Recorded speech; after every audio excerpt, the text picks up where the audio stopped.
Good afternoon, everyone. Today is Monday, December 28th, and as of right now, we here in Baltimore have had 30,986 reported cases of COVID-19. We'd like to point out that these numbers represent a 23% decrease in positive cases over the past 4 weeks. There are 363 people who have been hospitalized between ICU and acute care. Hospitals are at 85% ICU capacity at this time and 82% acute care capacity at this time. Unfortunately, we have lost 628 people to COVID-19 in Baltimore.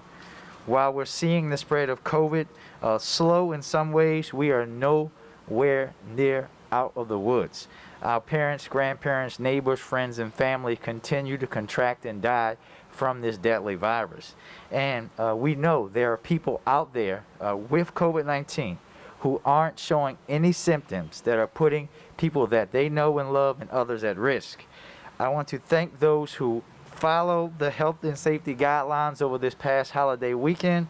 It wasn't easy to make these adjustments. We all know that, but it was extremely necessary and life-saving. With New Year's Eve coming up, it is imperative that we continue to do everything we can to slow the spread of COVID-19, to keep our community safe, and so that we can start fresh in 2021. However you decide to bring in the new year, please wear a mask, practice physical distancing, and limit your gatherings to those in your household. And be reminded that gatherings are limited to 10 people. Now is not the time to throw a big party or celebration. We have to find new ways to celebrate and mark this occasion of a new year. And I know that we all are looking forward to putting 2020 in our rear view, but we have to do it in a safe way. Again, the difficult decisions we make will impact our ability to celebrate together in the future. I'd like now to bring up our Health Commissioner, Dr. DeRaza, to say a few words and give us more updates. Dr. DeRaza?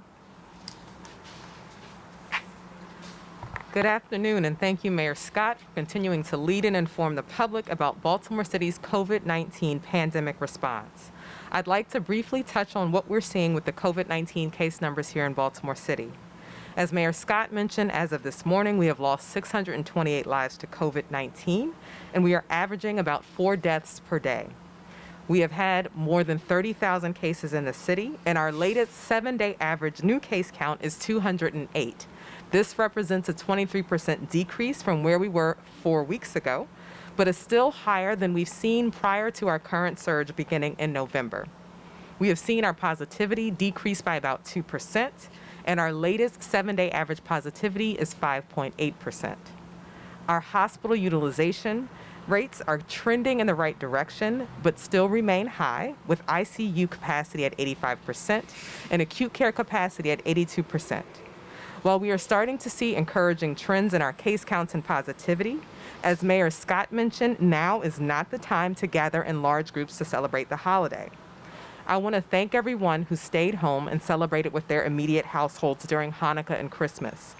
As we said in November for Thanksgiving, and again in the weeks leading up to this year's holidays, please continue avoiding celebrations with individuals outside of your household. Again, doing that places you and others at risk. The current executive order limits indoor gatherings to no more than 10 people and outdoor gatherings to no more than 25 people. In Baltimore City, we have reached widespread community transmission, which means, again, that gathering with individuals outside of your household carries a high risk that you could be exposed to someone with COVID. We know that COVID-19 thrives in settings where social distancing and mask-wearing guidance are not being followed. We know that family and social gatherings remain a high-risk setting for COVID-19 transmission. Not feeling sick is not a good reason to endanger yourself or your family, as we also know that up to 50% of people who transmit COVID-19 don't show any symptoms. This is not the week to throw away months' worth of COVID-19 harm reduction guidance. Please continue to avoid social gatherings, wear your mask, wash your hands, and practice social distancing. By continuing to follow this guidance and best practices, I'm hopeful that we'll be able to protect our family and loved ones during this holiday season. Thank you.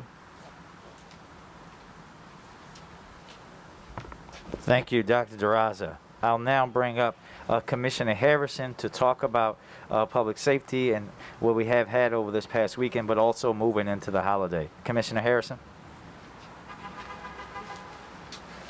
Thank you, Mr. Mayor. We had a number of incidents over the weekend, the Christmas weekend, 2 homicide incidents and 4 non-fatal shooting incidents. Though we've had some information and we've had some success with our residents providing information to help us do better this year, we need more. And if anyone has any information about any of these incidents, please call us right away. You can call and you can do it anonymously through Crime Stoppers, and there is reward money available. So if anyone has any information about any of our incidents, the 2 homicides and the 4 non-fatal shootings, please call us or call Crime Stoppers, and you can do it anonymously, and there is reward money.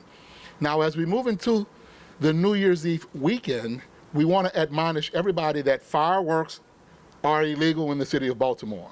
All fireworks, to include the sparklers, are absolutely illegal in the city, and our department will have a robust deployment strategy and will be on the lookout for those individuals violating the law. Secondly, shooting firearms in the air is not only illegal, it is extremely dangerous. Bullets come down with the same velocity as they do when they go up. It can harm and kill people, so absolutely do not do it. We will be out, and we will be out looking for those individuals who want to violate the law and put other people in harm's way. So just to admonish people that fireworks are illegal, we'll be looking for it. Shooting firearms are illegal, and we will be looking for it in full, robust deployment strategy. We want to keep everyone safe, and we want you to have not just a safe, but a happy New Year's weekend. And let's bring in the New Year the right way, the safe way. Thank you, Mr. Commissioner. Now we'll take some questions.